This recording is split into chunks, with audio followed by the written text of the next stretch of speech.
자, 여기 이제 주제학습 내용을 볼게요. 그 앞부분에서는 이제 주제학습의 특징이 이제 기록이 되어 있어요. 예, 좀 볼게요.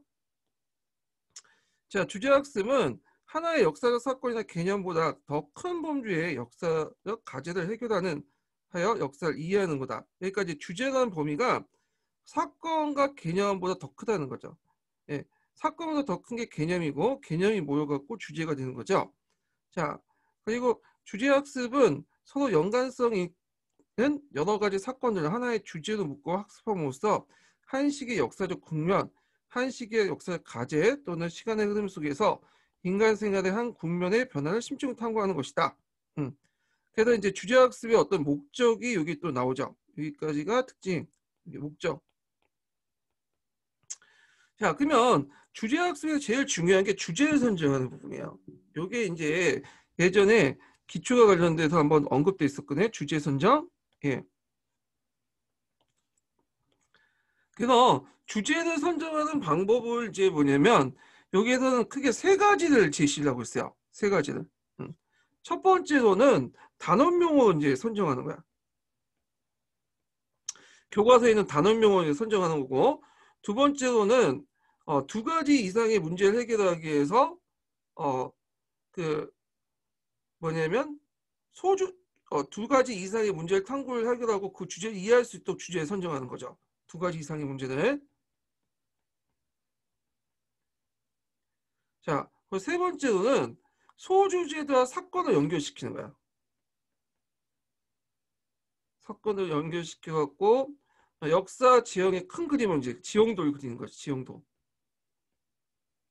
이렇게 세 가지가 있는데 단원명은 나올 것 같진 않아요. 이거는 너무 단순한 거니까. 예, 두 번째, 세 번째 유형이 나올 것 같은데 한번 일단 보죠. 자, 그때 이제 세 가지 이제 유형을 보면 가능한 몇 가지 서로 밀접하게 갈려있는 사건이나 형상, 인물 등을 심층적으로 탐구할 수 있는 주제를 선정하는 게 좋다. 대체적으로 주제라는 것은 교과서에 있는 단원명을 생각하죠. 기본적으로 단원명. 그래서 조선 전기의 문화, 조선시대의 과학기술 발달, 한말 근대에 위한 노력 등등등 이렇게 단원명을 하는 것도 있고, 근데 이게 그 외에도 두 번째 그 주제 선정 방법이 있어요. 자, 여기 쭉 밑으로 내려서 그런데부터 한 주제에 여기 주제. 자, 한 주제에 대한 아이고 이게 또 잘못 썼네. 자, 한 주제에 대한 심층적인 탐구를 통해 그 탐구 능력과 문제 해결 능력을 신장화시키는 목적을 한다면 두 가지 이상의 문제를 탐구하여 그 해결하여 그 주제를 이해할 수 있도록 주제를 선정하는 제시하는 것이 좋다. 그러니까 한 개의 문제가 아니라 단어명 같은 경우에는 뭐 조선전기 문화, 조선시대 과학기술 달달 한 개씩 하잖아요. 근데 이건 두 가지 이상이야. 그래서 그 주제를 이해할 수 있도록 하는 거야. 자, 그 예를 든 게 이제 뭐냐면 이 사례 예를 들면 해갖고 그 밑에 있어요. 다음 단락 있죠? 한번 읽어볼게요. 자, 조선시대 가족제도의 변화와 양반 여성의 생활이라는 주제를 제시할 수 있죠. 여기에 두 가지 이상 문제를 이제 제시하는 거죠.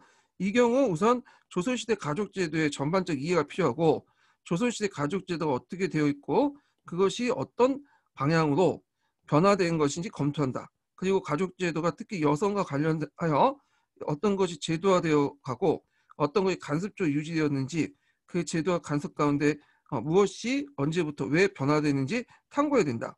자, 이러한 주제는 조선시대 전반에 이해 없이 해결하기 어려운 주제다. 그래서 이제 이렇게 이제 두 가지 이상의 문제를 해서 이걸 이제 이해하는 전반적인 이해를 깨하는 이런 주제 방식이죠. 이게 그래서 여기에서 여기까지가 사례 2에 대한 그러니까 2번에 대한 사례죠. 2번에 대한 두 번째 방법에 대해서 그다음에 세 번째 방법을 보죠. 세 번째 방법. 자, 세 번째 방법은 이제 보면 이미 학습한 소주제나 그다음 사건들 연결시켜 좀 더 큰 역사적 지형을 그릴 수 있도록 주제를 선정하는 또 하나의 방법인데 요 소주제를 그 03년 기출에서는 뭐라고 얘기하고 있냐면 주제 요소라고 했어요. 주제 요소. 그러니까 어떤 큰 대주제가 있고 이 대주제를 구성하는 여러 요소들이 있어요. 소주제들이. 예. 이거 이제 있는데 요게 이제 뭐 파란 책에도 있거든요. 이 파란 책에도 내용이 있어요. 예. 근데 이제 일단은 여기에서는 나중에 파란 책 내용을 보기도 하고 요와 관련된 그 사례는 여기 밑에죠. 여기에 이게 사례 2. 사례 2는 그 3번 이미 학습 소주제, 그러니까 조그만 주제들을 서로 연결시키는 거죠. 그래서 큰 역사적 지형들 그리는 건데 요 사례 3과 사례 2번은 3번과 연결돼요. 요걸 이제 좀 볼게요. 자, 주제의 범위가 작은 예를 들면 주제 범위의 작은 요거죠. 소주제. 예. 조선시대 때 시계 제작에 담긴 통치 이념. 그러니까 세종대왕 때 국가는 시계를 왜 만들었고 어떻게 사용했는가. 조선 세종 때 훈민정음 창제에 담긴 통치 이념이라는 주제를 제시할 수 있다. 자, 이 주제를 제시하는데 이 주제를 통해서 어떤 학습 활동이 있는가, 요 내용이 있어요. 그래서 요거는 예문이지만 좀 안개의 줄 필요가 있어요. 왜냐면 그 예문 나오고 여기에서 이제 학생들 학습 활동, 요걸 이제 싹 이렇게 나올 수가 있잖아요. 그래서 이제 첫 번째가 뭐냐? 학습 활동 측면에서 보면 첫 번째가 자, 이 주제를 탐구하기 위해서 우선 세종 때 제작된 시계나 훈민정음에 대한 조사를 할 필요가 있으며 시계나 훈민정음의 제작 과정에 이루어진 논의를 찾아볼 수 있다. 이게 첫 번째 학습 활동이 될 수 있고 두 번째로는 자, 조선의 통치 이념을 전반적으로 조사하든지 아니면 이미 학습한 조선의 통치 이념을 이념을 실마리로 시계 제작 또는 훈민정음 제작을 볼 수 있는 통치 이념을 추론하여 가설을 세우고 자료를 조사해 탐구할 수 있도록 한다. 여기가 이제 뭐냐, 요 앞에 소주제를 연결시켜 큰 그림을 그리는 걸 할 때 그 예로서의 조선시대 때 시계 제작 관련된 학습 활동이에요. 예, 내용. 그 다음에 여기 이제 메소포타미아 항아 문명의 비교 내용 있죠. 주제에 관련된. 예, 요거. 자, 이게 이제 사례 3이죠. 자, 사례 3은 뭐와 연결될까요? 사례 3은. 사례 3은 요거와 연결돼요. 앞에서 이제 2번 그 2개 이상의 문제를 탐구하는 데 있죠. 그래서 요거 사례 2번, 2번 사례가 이제 사례 1번의 그 2번 사례라고 했죠. 그 다음에 또 하나의 사례를 그 밑에다 또 제시했어. 사례 2는 2번의 주제 선정하고 연결돼요. 그래서 2개 이상의 문제를 탐구. 그럼 이게 2개 이상이라는 거는 뭐와 뭐를 탐구하는 거야 지금? 예. 금방 보시면 메소포타미아와 항아 국가 도시 문명이죠. 이 2개가 있잖아. 예.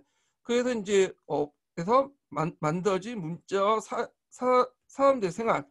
그래서 메소포타미아와 항아 문명은 2개의 주제를 이렇게 연결시켜서 본 거죠. 예. 요거는 주제학습에서 예문에도 나왔지만 기출에도 나왔어요. 기출에도. 예.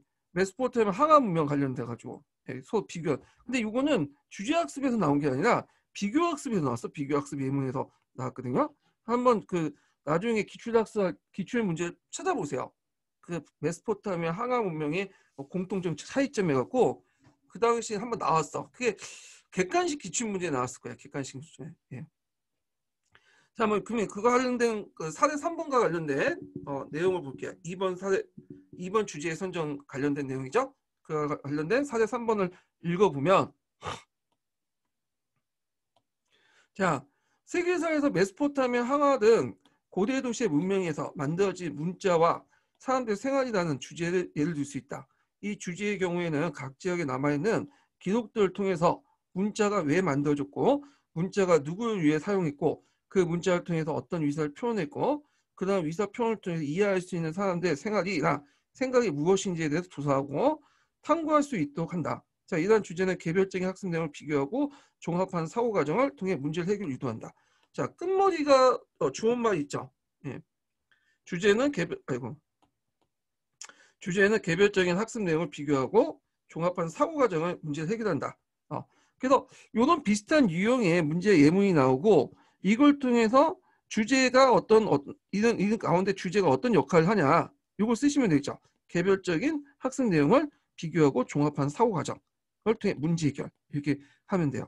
그래서 3번 사례에서 그러니까 2번 주제 선정이죠. 2번 주제 선정에서 3번 사례에 할 때 주제의 유용, 주제의 호용성, 학습적 호용성 이렇게 이제 정리해 두시면 돼요. 물론 이 문제 사례가 그대로 나오진 않아요. 근데 일단 이런 사례들을 좀 익혀 두시고 다른 말로 약간 변경해서 나오겠죠. 그러면 이게 이제 사례 3번에 관련된 문제구나 인식하고 그때 이제 주제가 어떤 학습적 효용성이 있느냐 이렇게 할 때 요걸 찾아서 쓰시면 돼요. 예. 그래서 여러분들 역교동 공부할 때 자기 생각을 쓰시면 절대 안 됩니다. 제가 이제 그 강의 시간도 몇 번 얘기하는데 거기 보면 자기 생각을 써면 몇 번 쓰면요 역교동 점수 안 나와요 진짜. 예. 그래서 역교동은 진짜 그 딱 나오는데 핵심적인 내용을 정리해갖고 그냥 암기하셔야 돼요. 예, 암기. 그래서 제가 제 학교 가신 분 그 친한 분 항상 얘기한 거 듣고 암기를 하면 언젠간 이해하게 된다고. 예. 그래서 일단 암기를 하셔야 돼요. 제일 중요한 게 이제 합격이기 때문에. 자, 그 다음에 이제 그 다음 단락이 이제 뭐냐면 세 번째 단락이에요. 세 번째 단락에 이게 뭐냐면 주제학습과 탐구학습을 연결시켰어. 요 세 번째 단락은 주제 탐구학습이라고 했잖아요. 예, 그래서 주제학습하고 탐구학습을 연결시켜서 만든 모형이야. 일종의 주제학습 모형이긴 한데 주제학습과 탐구학습을 플러스 시켰죠. 그래서 예전에도 얘기했지만 탐구학습 같은 경우에는 탐구학습 자체로도 문제가 나오지만 기존의 모델과 교수학습 모형과 계속 결합이 돼요. 그래서 사료학습, 총괄학습, 주제학습. 그래서 그 내용을 좀 볼게요. 여기 단계가 쭉 나오는데 한 4단계, 5단계로 볼 수가 있겠네요. 예. 첫 번째 단계는 탐구하는 방법을 우선 안내할 필요가 있죠. 교사가. 그래서 탐구 방법에 대해서 안내는 교사가 제시할 수 있지만 학생과의 토론을 통해서 탐구 자체의 계획을 할 수 있다. 예. 이게 첫 번째 단계죠.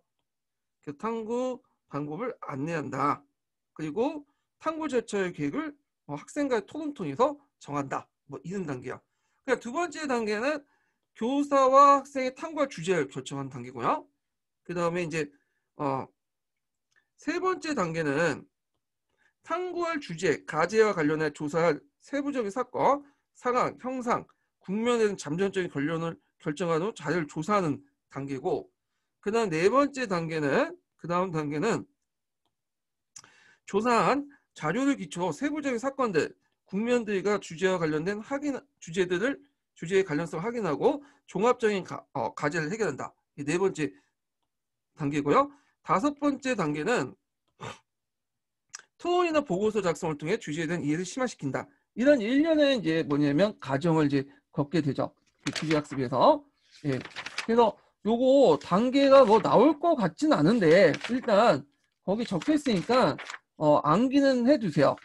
그래갖고 이제 있고 제가 이제 그 관련된 그 탐구학습 관련된 주제 탐구학습 관련된 예문을 이와 관련된 예문을 그 심화학습 그러니까 제가 이제 역교동 그 보면 제 교재 중에 그 역교동 그 심화교재가 있어요. 심화교재 보면 거기 그 내용들 다 정리해놨고 그 밑에 이제 중요한 내용들 다 발췌해놓고 그 예문도 만들어놨거든요. 그래서 제가 이제 그 관련된 그 주제 탐구학습 관련된 예문을 신학력 개척의 발견과 관련된 것을 바탕으로 해서 만들어놨어. 예문을. 예. 그래서 그거 올려놨으니까 자료 다운받아갖고 찾아보시면 있어요. 찾아보면. 예. 자, 그래서 이제 이렇게 해서 이제 있고, 근데 이제 여기서 이제 주제학습 탐구 방법, 주제 탐구 학습의 문제점이 이제 지적되죠. 문제점. 그래서 이제 문제점은 그 단순히 여기부터 출발하죠. 단순히 주제에서 제시한 가정에 대한 일반적인 해석 차원에서 과제를 해결하도록 하면 때로 여러 가지 참고문을 보고 그 문헌이나 문단이나 문장을 오리고 베끼는 수준으로 그칠 수 있다. 요거는 그 앞에 현장학습이라든지 그런 데도 보이죠. 그래서 어떻게 해야 돼? 이거 공통적이야. 예. 그래서 구체적이고 뭐냐면 세부적으로 제시해야 돼요. 여기 구체 사도가 있죠. 그래도 컨트롤 V, 컨트롤 X에서 그 제출할 수 있기 때문에 구체 사를 제시해서 뺏기지 못하도록 해야 돼. 뺏기지 못하도록. 예, 그래서 구체 사에서 이제 제시하면 검색해도 안 나와요. 예, 검색해도. 그러니까 한번 검색해가지고 이런 것들이 나올 수 있나 그걸 먼저 살펴봐야 돼. 구체적으로 사를 정해서. 그래서 얘들한테 이제 수행평가 낼 때나 뭐 하여튼 그래서 검색을 해서 얘들이 이제 검색 못하겠구나 생각하는지 해야지. 뭐 춘추 전국시대의 특징 뭐 이런 식으로 내버리면 주제를 그 뭐냐 가제를 내버리면 얘들 뺏겨오는 거죠 그냥. 자, 그래서 이런 문제를 해결하기 어떻게 해야 되냐, 이 문제점을 해결하는 게 그 뒤에 다음 문장에 있죠. 자, 이런 경우에 심층적인 가제 탐구 문제 해결과는 거리가 멀어지고, 자, 이러한 문제를 해결할 수 있는 방법 중 하나가 주제 속에 들어가 있는 가제를 해결하는 과정에서 구체적 사례를 제시하면서 분석한다는 거. 구체적 사례를 제시한다는 거. 구체성이 있어야 돼. 자, 그러면 이제 그 내용을 보면 예를 들어 조선시대 때 가족제도의 변화와 양반 여성 생활에 대한 탐구에서 어떤 변화가 일어나는 걸 대한 특징점을 점을 기술하는 것 이상으로 이렇게 변화를 보여준 사례 한두 가지를 제시하는 것이다. 그래갖고 이제 특징적인 기술한 것 외에도 이 변화를 뭐냐면 알 수 있는 사례를 제시하는 것, 구체적. 예. 그래서 주제와 함께 사례, 구체적 사례를 제시한다. 세부적으로 제시한다. 이렇게 보시면 돼요, 사례를. 자, 그래서 이제 요 관련된 문제를 파악을 해주시고요. 그래서 제가 그 관련된 내용도 또 뭐냐면 적어놨어요. 거기다가 그 예문까지 제가 이제 만들어놨거든요. 그래서 참조를 해주시고 그 11편에 11편에 그 역교는 심화교재 내용이 있어요. 자, 그 다음에 이제 요게도 또 이제 좀 더 추가하자면 이거 파란 책이 있긴 하는데 요게 좀 연결시켜 보자면 일단 그 선정된 주제에 대해 학생들의 흥미와 관심이 필요하기 때문에 교사는 미리 다양한 자료를 수집하고 재조직하는 학생들 제시할 필요가 있어요. 예, 주제 학습할 때. 그 다음에 교과서에 제시된 정보뿐만 아니라 다양한 자료를 활용해서 주제에 접근할 필요가 있고요. 자, 요 부분은 그 파란 책이 있으니까 요때 한번 뒤에 이제 읽어보죠. 자, 그 다음에 이제 시계학습인데 시계학습 넘어가기 전에 파란 책 부분부터 다시 볼게요. 파란 책에 몇 페이지 펴보시냐? 190페이지 펴보세요. 190페이지 보면 이제 주제학습이 보이죠? 네, 주제학습. 요걸 이제 넘어가겠습니다.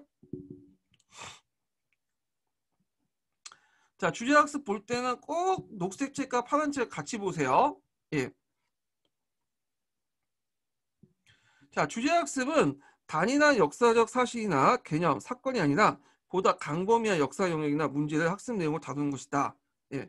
요 다음에 주제학습에 정의가 나오죠. 정의. 자, 여기고 그러나부터가 주제학습을 위한 주제 선정에서 문제의식이 선행되어야 된다. 즉 해당 주제에 대해서 논의와 탐구가 필요한 이유를 내재되어 있어야 된다. 자, 예를 들어갖고 고대 지중해 세계라는 제목의 단어의 명칭일 수 있지만 단원도 주제가 될 수 있죠. 자, 그렇죠. 역사적 주제를 다룰 때는 좀 더 이 단원의 명칭을 구체화시켜야 돼. 그래서 지중해 세계, 지중해 세계의 고대인들의 신화 의식이라는 것을 구체화시키고 그리고 여기 학습 목표는 이제 이렇게 제시하는 지중해 사람들의 신화를 통해 그들의 의식과 생활의 의미를 읽어낸다. 학습 목표를 제시한다. 는 거죠. 자, 그래서 이제 이렇게 뭐냐 문제의식을 선행하면서 탐구할 의미의 이유가 내포하면서 내재되면서 제시를 해낸다는 거죠. 예, 그 단어 명칭은 이제 문제의식을 내포하기 위해서 지중해 세계와 고대인들의 신화 의식 이렇게 구체화하고 그리고 탐구 필요성을 해서 이제 학습 목표를 제시할 때 그 탐구 목표 뭐냐면 탐구에 필요한 이유를 내재하고 이런 식으로 이제 제시를 해야 된다. 이런 것도 기억을 해두시면 되고요. 자, 그다음 학습 내용을 선정한 주제는 수업에서 깊이 있게 다뤄지는 심화학습의 대상이 된다. 교사와 학생은 모두 교과서에 제시된 정보뿐만 아니라 다양한 자료를 활용하여 주제에 접근해야 된다. 요게 주제학습의 이제 전제 조건이죠. 예, 다양한 자료를 활용해야 된다. 자, 그 다음에 소주제에 관련된 내용이 있어요. 그 두 번째 단락부터 볼게요.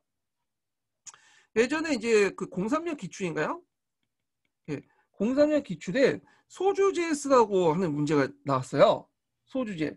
그래갖고 이제 그 036 기출 찾아보시면 그 내용이 있거든요.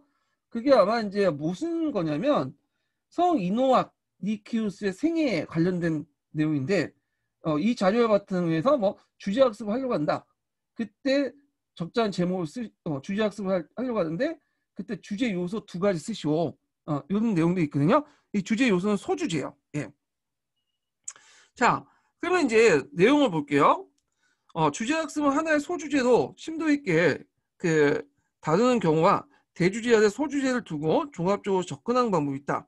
자, 예를 들어갖고 이제 1450년부터 1550년까지의 탐험가가 만나면 대주제를 설정하고 이 시대에 의식주 생활, 가족과 유아, 종교와 신앙, 육지 고통과 항해 기술 등을 소주제로 다루거나 혹은 새로운 대륙 탐험의 전개와 세계사의 변화라는 단일 주제 학습을 할 수 있다.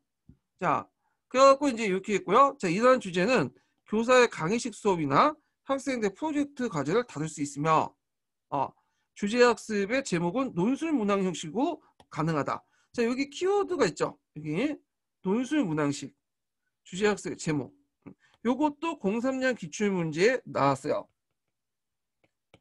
그래서 이제 주제 학습을 하려고 하는데 제시될 수 있는 적절한 제목을 쓰시오. 이런 문제가 나왔거든요. 예문과 함께. 그때 이제 제목을 쓸 때 여기에서 이제 적절한 방법은 물론 여러 가지 제목을 쓸 수 있겠지만 논술 문항식으로 제시해야 돼요. 논술 문항식. 예. 요게 논술 문항식. 그래서 얘를 이제 밑에 들고 있는데 헨리 8세와 엘리자베스 시대에 등장한 새로운 젠틀 계층의 개념을 정의하고 그들이 부를 축적하고 안정을 누린 배경을 설명해라. 이런 식으로 하고 그다음 인도 항로의 발견과 중앙아메리카와 서인도에 둘러싼 영국과 스페인의 경쟁 및 학습 활동을 설명해라. 뭐 종교개혁 배경을 설명해라. 등등 이렇게 해가지고 이제 뭐냐면 주제를 제시를 할 수 있죠. 네, 그러니까 논술 문항 형식으로 이렇게 제시를 할 수 있죠. 예. 그래서 요건데 뭐 그냥 여러분들 뭐 그 대학교 시험 때 논술 문항 그 연상식으로 쓰시면 돼요. 다만 이제 이렇게 쓰면 안 돼요. 프랑스 대혁명의 의미 개괄식으로 이렇게 쓰면 안 되고 이렇게 풀어서 서술 형식으로 쓰시면 될 것 같아요.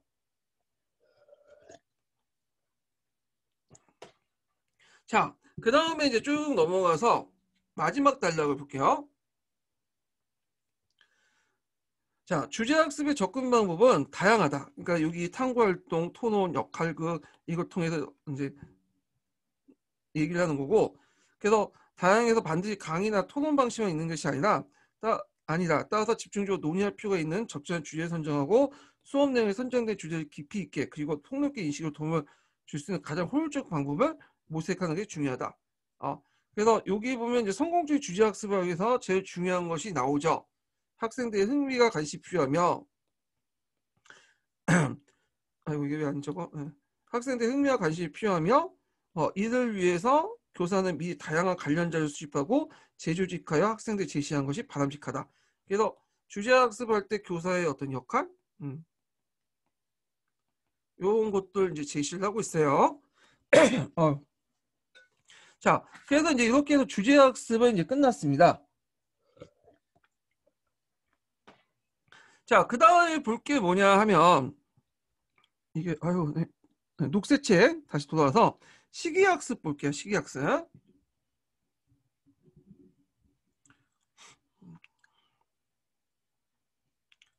자, 여기 시기학습인데 이게 검은책 내용 조직 관련된 부분인데 발전개혁법에 관련된 내용도 있는데 발전개혁법은 이제 내용 조직이기 때문에 상관없겠는데 원래 발전개혁법을 제가 하려고 했거든요. 근데 일단 지금 오늘 교수학습 방법 다 끝내야 돼. 그래가지고 그 발전개혁법은 그 남색책 하기 전에 좀 할게요. 요거는요. 오늘 시기학습하고 그 비교학습 끝날 필요가 있어갖고. 네. 자, 그러면 시기학습 볼게요. 자, 시기학습은 그 파란 책에서는 시대학습이라고 해요. 시대학습. 근데 뭐 동일한 개념이에요. 비슷비슷하게 해서 있는데 자, 그런데 이제 이게 문제가 11년 2차 기출인가? 11년 2차 기출 때 잠깐 언급됐어. 그 몰라도 안 써도 돼. 몰라도 풀 수 있는 문제야. 근데 예문에 발문의 시기학습 관련돼서 잠깐 언급돼 있거든요. 그러니까 사실상 기초에 안 나왔다 보시면 돼요. 그래서 제 생각에 이거 나올까지만 혹시 모르니까 일단 중요한 내용들만 좀 보고 넘어갈게요. 예. 자, 앞부분에는 시기학습의 정의가 나오죠. 그래서 일정한 시간을 단위로 또는 하나의 왕조, 하나의 시대를 중심으로 역사를 이해하는 방법이다. 자, 그래서 두 가지 방법이 있어요. 이해하는 방법이 하나의 이제 뭐냐면 시대 구분에 따라서 이해하는 방법. 첫 번째가 시대 구분에 따라 이해하는 방법은 이제 고대, 중세, 근세, 현대 뭐 이렇게 이해하는 거죠.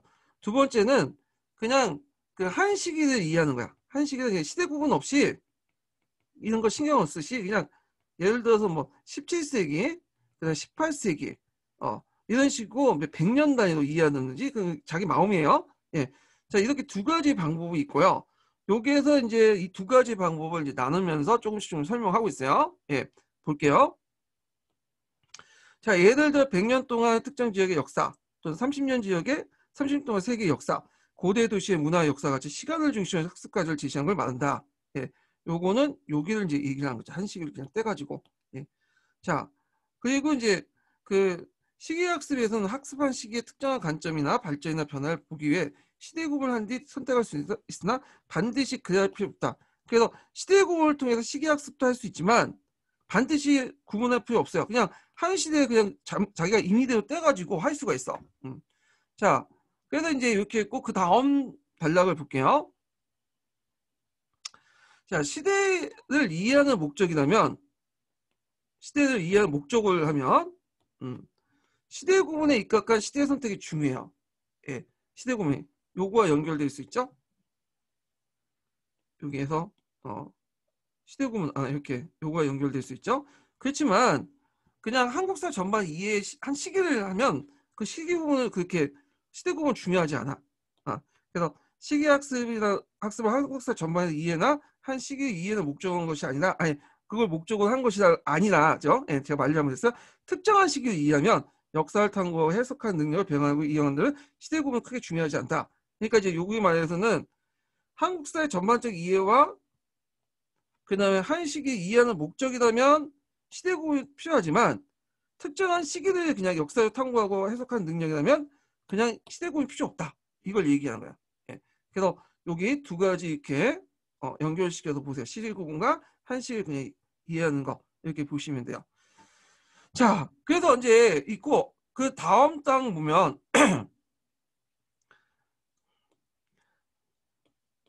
자, 시기학습의 중요한 것은 학습하는 시기에 일어난 사건이나 생활 전반, 사회의 다양한 국면을 폭넓게 이해하고 그 시기의 전반적인 분위기 상황, 특징, 역사적 맥락들을 파악하는 것이다. 그렇다고 해서 한 시기에 일어난 모든 일들 다 나열하고 학습 필요는 없다.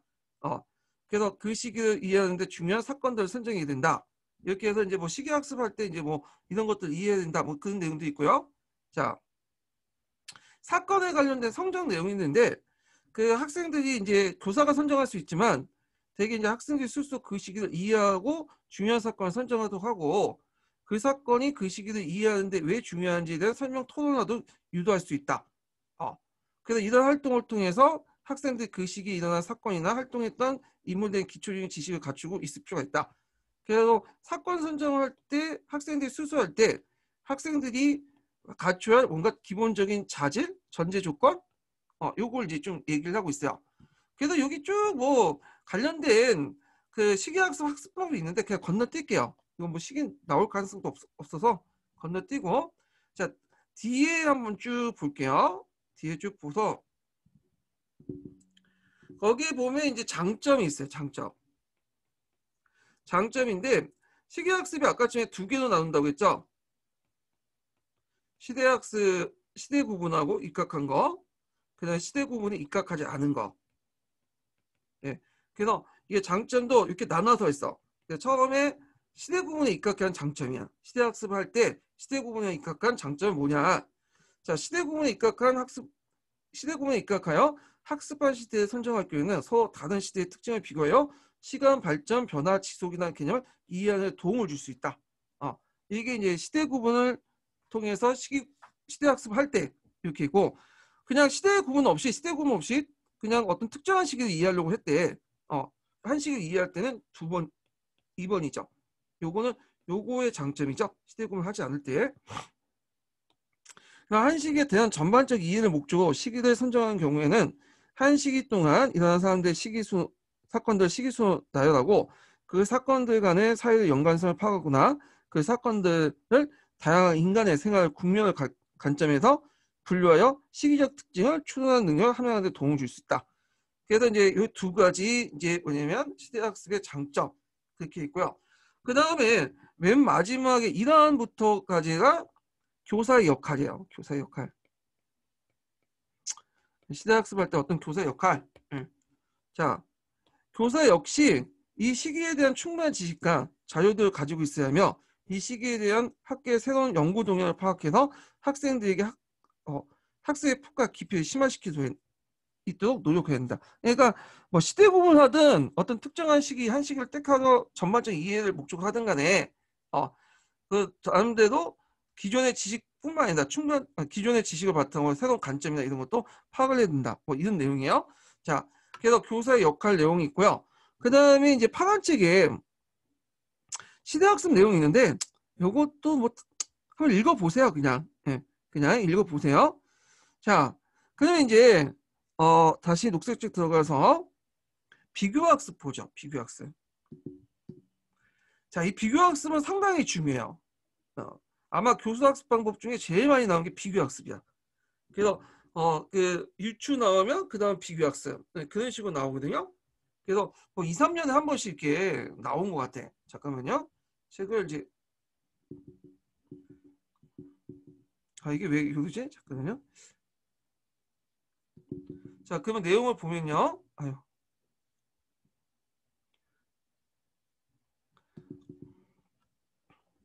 자, 앞부분에 비교학습의 정의가 나오죠. 자, 서로 다른 사회, 국가, 사회, 지역, 문화, 시기, 계급이나 신분, 인종이나 민족 간의 역사적 경험을 특정한 국면이나 경험을 특정한 국면이나 경험 형상 사건들 중심으로 비교 분석할 공통점과 차이점을 밝히고 어떻게 그런 공통점과 차이점이 발생하게 되었는 걸 이해하는 데 목적이 있다. 그래서 여기 핵심 키워드는 공통점과 차이점이에요. 예. 그리고 어떻게 그러한 공통점과 차이점이 발생한 것에 대한 이해하는 걸 목적으로 하고 있죠. 예. 비교학습의 목적이 있죠.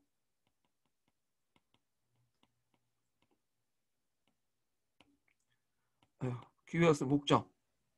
자, 그 다음에 이제 그 밑에 단락을 좀 보세요. 자, 비교학습은 비교의 대상, 비교의 준거 또는 초점을 선정하는 것이 중요하다. 그래서 비교의 대상하고 비교의 준거, 초점을 맞춰야 된다. 기억을 해두시면 돼요. 자, 예를 들어서 이게 예전에 10년도 기출문제 나왔거든요. 10년도 기출문제. 이때 이제 어떤 식으로 나왔냐면 그 제가 기억을 이제 아무한데 그 기출문제 분석을 보면 두 왕조의 문화를 비교하다 이렇게 돼서 어떤 송나라와 원나라의 왕조의 그런 것들을 비교해라 이렇게 이제 해놨는데 그때 이제 왕조 비교 대상으로 이런 걸 비교를 하라고 했어요. 송의 뭉치주의 정책하고 원의 몽골 제일주의 정책을 비교해 보시오. 이게 비교가 될까요? 안 될까요? 일단 안 되죠. 왜? 비교의 준거가 달라. 왜냐면 그 원나라 몽골인 제일주의는 말 그대로 이제 그런 몽골인들의 어떤 인종 정책 같은 거고 송나라 문치주의 같은 경우에는 그런 뭐예요? 송나라의 어떤 그 국가 방향이죠. 예, 그래서 그 문치주의는 이제 송나라 내전 같은 거, 그러니까 뭐가 문을 강화시키는 그런 정책들이잖아요. 그러면 둘이 비교할 수가 없죠. 그러면 이걸 비교하려면 초점을 맞춰야지. 비교의 중간을 맞춰야 될 거냐? 그래서 원의 몽골 제일주의와 송이 비교하려면 송나라의 그 소수민족 정책, 아니 송나라의 어떤 사회 계급 구조 이런 것도 비교를 해볼 수 있겠죠. 사대부 중심이고 원나라는 몽골 중심이다. 비교가 될 수 있잖아. 더 쉬운 예를 한번 더 볼게요.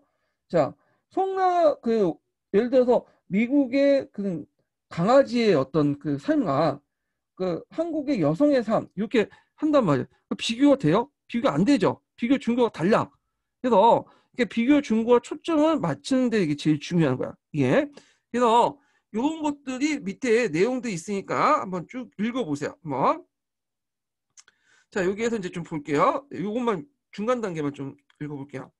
자, 비슷한 시기에서 다른 문화권의 남성과 여성 관계를 비교하고 공통적 차이점을 추출하고 어떻게 그렇게 공통적 차이점이 나타나는지 각 문화권의 독특한 문화 조건들과 관련된 설명할 수 있다.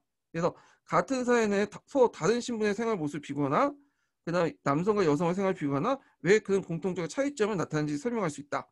그래서 이렇게 비교 대상과 비교 증거가 어느 정도 밸런스가 맞아야지 할 수 있다 하면서 얘를 이제 들고 있는 거죠. 자, 그 다음에 밑에 있는 거 제일 중요한데 이게 기출에 자주 나오는 거야. 거의 비교학습 나오면 유의점이 나, 유의점. 그래서 비교학습 유의점 쓰시오. 그래서 이제 그 한 세 가지를 볼 수 있어요. 세 가지를. 첫 번째 유의점은 비교할 때 비교의 범주와 초점을 명확히 하는 게 중요하다. 그 앞부분의 설명이죠. 서로 관련이 없는 형상이나 사건 관계들 비교하는 건 의미가 없기 때문이다. 자, 그래갖고 이제 보면 예를 들어 지역을 달리하는 성별 관계 비교할 수 있지만 같은 지역의 선별 관계나 그 당시 이제 신분 관계를 비교한 것은 비교의 범주가 다르고 초점이 명확하지 않죠. 이런 것들은 그 뭐냐면 다르다는 거. 비교의 범주와 초점이 명확하지 않는 것은 비교 자체가 안 된다는 거죠. 자, 두 번째로는 자, 발전, 진보, 수준이라는 말을 쓰면 안 돼. 이런 말들은 비교해서 들어가면 쓰면 안 되는 거야. 왜냐하면 우열을 가리는 거잖아. 비교해서 우열을 가리는 것은 잘못하면 편견을 형성하는 결과를 뭐냐면 초래했다. 그래서 비교의 목적은 서로 다른 집단과의 독특한 생활과 문화의 차이를 좀 더 명확하게 이해하기 위한 것이지 이렇게 이제 뭐냐면 어떤 우열한 점을 강조하고 뭐 그런 것들은 한데 있는 건 아니에요. 예. 자, 그다음에 세 번째는 비교의 방식으로 축출한 내용은 다른 관점의 다른 증거에 입각해서 달리 해석한 여지가 있다는 것을 염두에 둘 수 있다.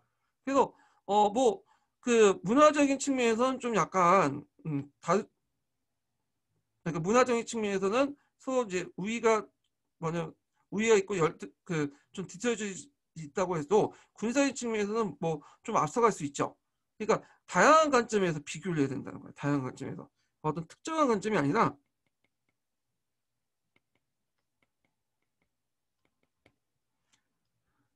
다양한 관점에서 비교를 해야 된다.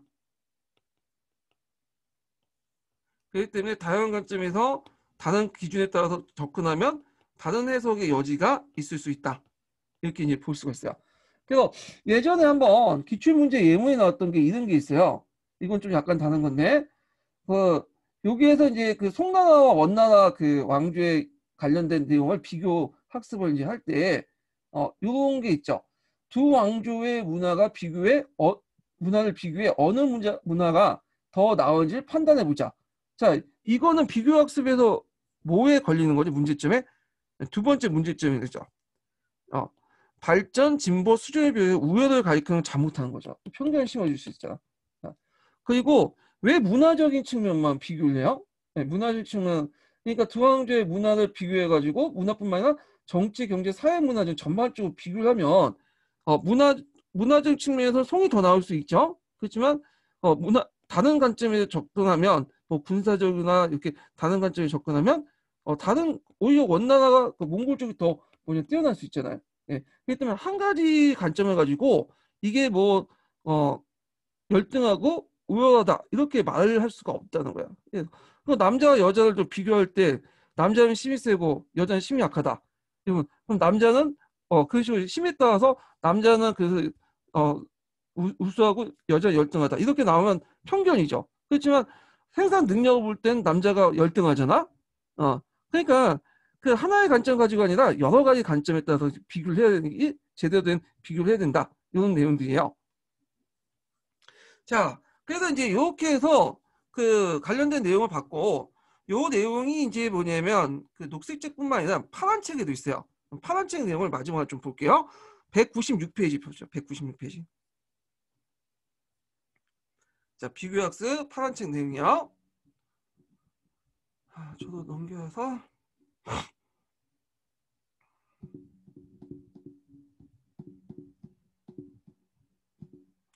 자, 앞부분은 이제 각자 보시고 쭉 넘어가서 그 중간 부분만 좀 읽어볼게요. 자, 그 사건의 배경, 원인, 시기, 전개 과정, 결과 등 유사성과 차이점을 찾아보고 사건의 의미에 대해 해석하는 것이 비교학습의 주된 과정이다. 주된 목적이죠. 예. 그래서 아까 얘기했잖아요. 유사성과 차이점, 공통적 차이점이 비교학습이고요. 자, 그 다음에 여기 보면 비교학습은 비교의 대상을 적절하게 잘 선정하는 것이 가장 중요하며 교사나 학생들의 수준에 알맞으면서 그 비교할 만한 근거를 갖추고 있는 대상을 선별하고 결정이 된다. 자, 요거는 뭐의 역할? 교사의 역할을 적어놓죠. 교사의 역할. 자, 그 다음에 뒤에 넘어가서 뒤에 있는 거는 거의 이제 뭐냐면